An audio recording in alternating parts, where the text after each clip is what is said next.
What's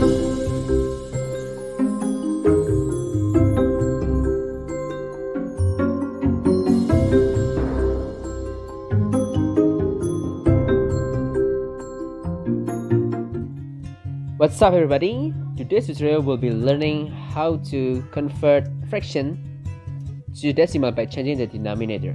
Alright, without any further ado, let's jump into it. Okay, so to change that denominator to the base 10 fraction, 10, hundreds or 1000,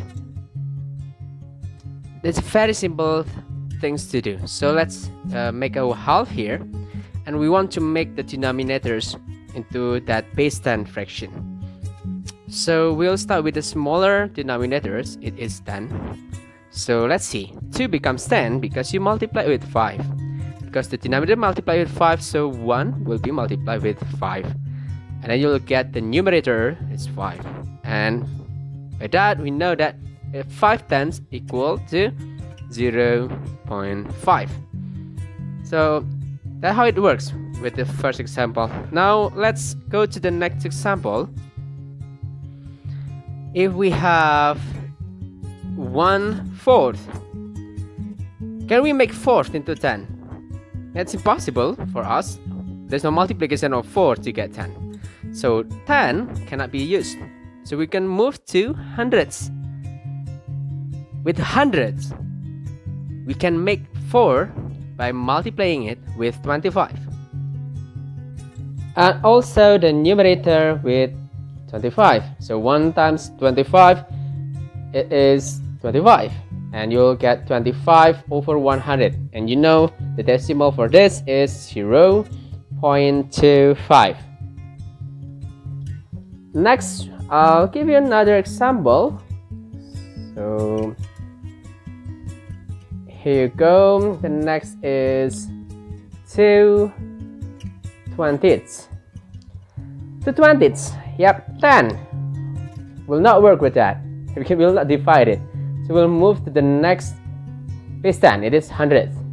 20, yeah, multiply by 5, and also 2 multiplied by 5.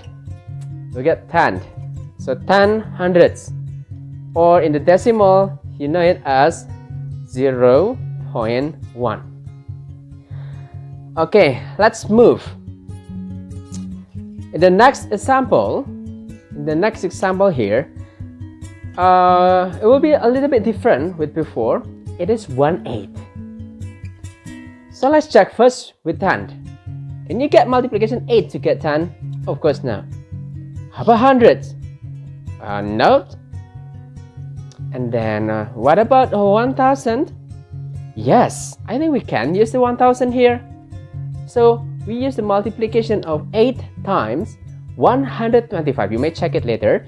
So 8 times 125 will be 1000. So the numerator will be multiplied with 125. And now you get 125 over 1000. Or in the decimal, you know it as 0.125.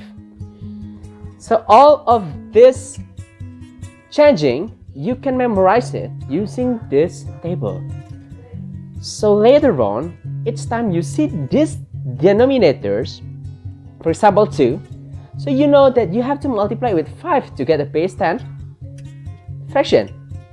If you get 4, you know you have to multiply with 25. So by memorizing this all, so you know what number you will multiply with to get base 10. Okay, I hope this can help you. See you in the next video. Bye bye.